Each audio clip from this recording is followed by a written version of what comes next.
Well, I haven't used any concrete in a while. I haven't been doing much casting the last year or so, and as a consequence, my concrete has gone a little hard. In fact, you might say it's gotten rock solid.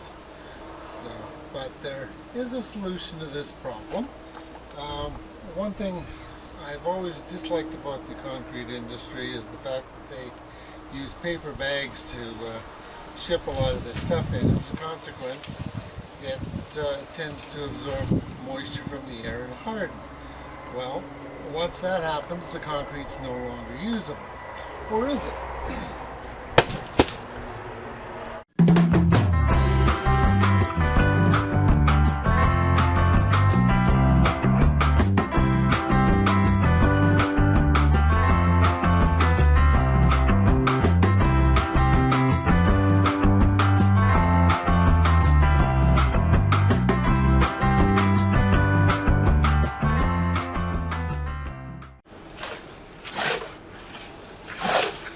Good day, Pat the Backyard Builder here. Well, we're just working on a new fire pit. The old fire pit has kind of bit the biscuit, and it's time for replacement. So we're just working on making a new one here. But the new fire pit is actually going to be a little bit bigger than the old fire pit. So what I'm working on right now is just to widen out the base and make it a little larger here. I've got my cement I'm going to pour over the old base, got my form made, and we're just going to dump it in and make our base a little wider. Okay, so what we're using for a form here is we've got 8-inch board, and this is kind of a press board here. It's almost like a cardboard type thing, and we've just got it screwed to blocks. The blocks are resting and holding it all level, and they're just resting on the old bricks here. And then we've got the strap here for a little bit of reinforcement so it doesn't pull apart when we fill it up with cement here. And but it's really easy to make. Find your distance across, and it's the old pi r squared thing. So whatever your distance across, your radius there, or not radius. What's it?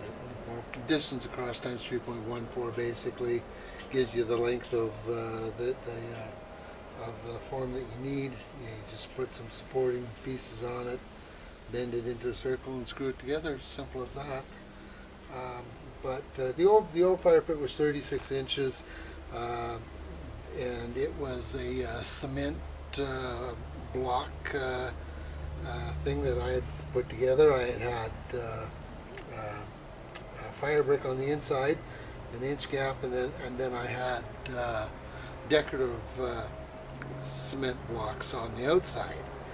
And what had happened, because of all the heating and cooling cycles, because everything was one solid piece of masonry, it just couldn't handle the stress of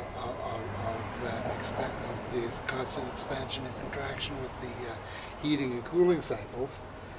So what happened is that despite having the fire brick on the inside, eventually it just cracked and broke into a whole bunch of big pieces. So that's not going to work. Previous one I had was actually I'd cast it solid all the way around, and that didn't work either because of the same reasons. So, but I thought the fire brick might make a difference, having a fire brick and an inch of an air gap, but that didn't make any difference in the long run either. It's still self-destructed due to the heating and cooling cycles. So what we're doing, we're expanding the base a bit, and then we're going to get one of those fire pit units that are made out of the smaller blocks, and that has the air gap in between each block, and it just sits together loosely and just friction fits. so that it can expand and contract as it needs to, and hopefully that'll give us a few more years of life. So anyway, we're just start filling this up there.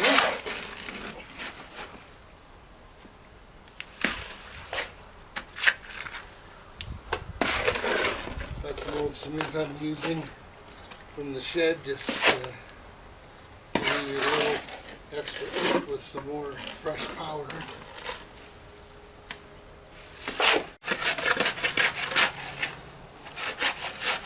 What I'm doing right now is just giving a little bit of vibration so it fills in any air pockets. And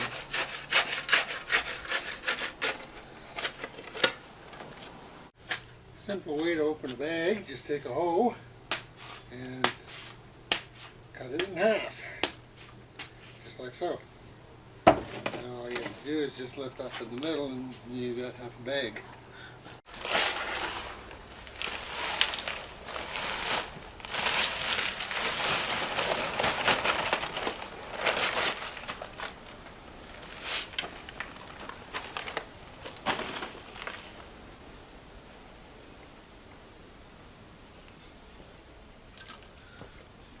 So anyway, as I mentioned, I've got this old cement that's been sitting around the shed a little bit too long. We're just gonna bust up the lumps a bit here, and then what I'm gonna do, I'm gonna add a bag of powder or half a bag of powder for every 2 bags of concrete, and that'll just kind of revitalize things a bit here so that I can actually use this old concrete up. It's one thing about concrete is they always ship it in paper bags, so crazy thing is it will absorb water from the air and harden up on you if you leave it too long, and of course I left it too long. So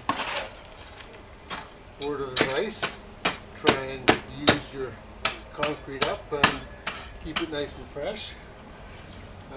What happened in my case is I've been busy with work and such, but I haven't been able to do much casting, so it kind of got ignored and left by the wayside.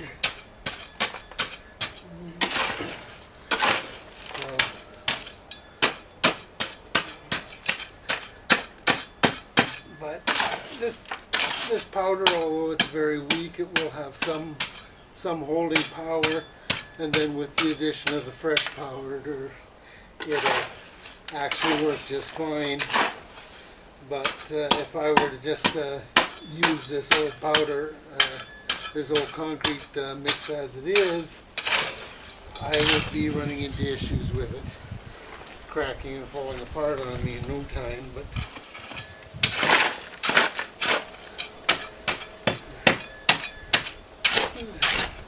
just break up your bigger lumps. There we go. And then you just take, I got about 10 kilos worth of cement here. Nice new powder. It's all nice fresh stuff, and just mix that all in. You're going to want to take the time and mix it while it's dry, and just get that new powder thoroughly all the way through everything. That way you're not going to have trouble if you mix later if it's not evenly distributed. So just take a couple minutes, mix the new powder in dry, break up any other lumps that you see along the way. Thing is, you want to mix it all in so that you've got all the powder nicely mixed in with the old concrete there, and then you can start adding your water.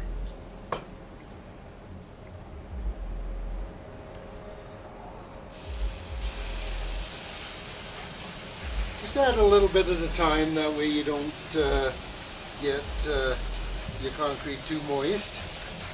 That's another thing that'll make your concrete weak, is if you add too much water, it doesn't like that. So at this stage we can put a fair amount in, but as we get closer and closer to what we need for water, we want to take it easy and just add a little bit at a time.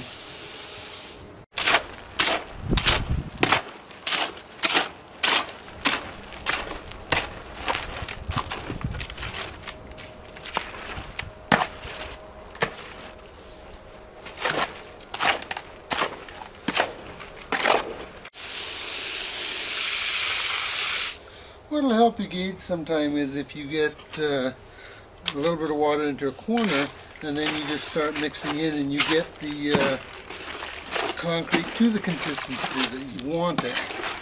Then you can add more or less concrete mix or water as need be, and get the whole batch just right. Work it back and forth now. It's kind of a slurry. I'll just keep working this dry powdery stuff in, and looks like I'll soon have to add more water. Now, as you near the proper consistency, you're going to want to slow down on how much water you add, because this stuff will become real soupy real fast if you add too much. So just whatever you were adding before, just add a little bit less, just a little bit at a time. So anyways, once you've got it all poured in your form, you're just going to take a magnesium trowel and just kind of spread it out and level it off here. And once you got it basically level, then you're just going to smooth it off with a steel trowel and give it that nice shiny look.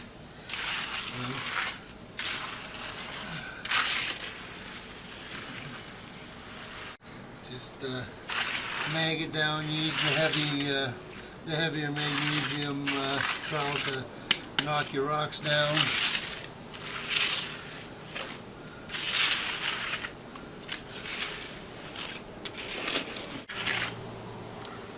Okay, so just let that set for a while, and I'm going to take a hammer, just tap it around the edges, get all the concrete to settle down so we don't have any voids or honeycombing on the outside. And then we'll give it half an hour or so, and then we're going to go at it with a steel trowel and really smooth it off nicely.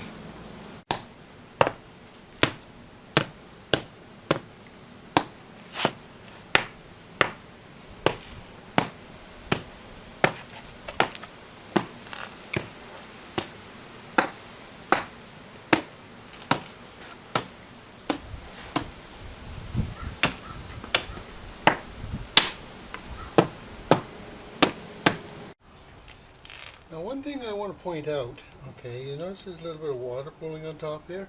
That's one question we often get on the board, is why do I get water pooling on top? Well, that's just normal bleeding, and it will reabsorb into the concrete as the concrete sets. It's really nothing to be concerned about. It's just a normal part of the process. So anyways, it's set for about half an hour now.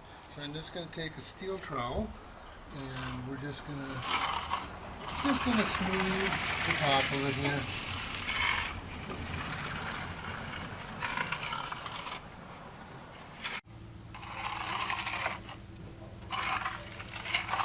Not too worried with perfection on this, because it is just the bottom of a fire pit, and it's the only thing that's going to be seeing it is ashes. So.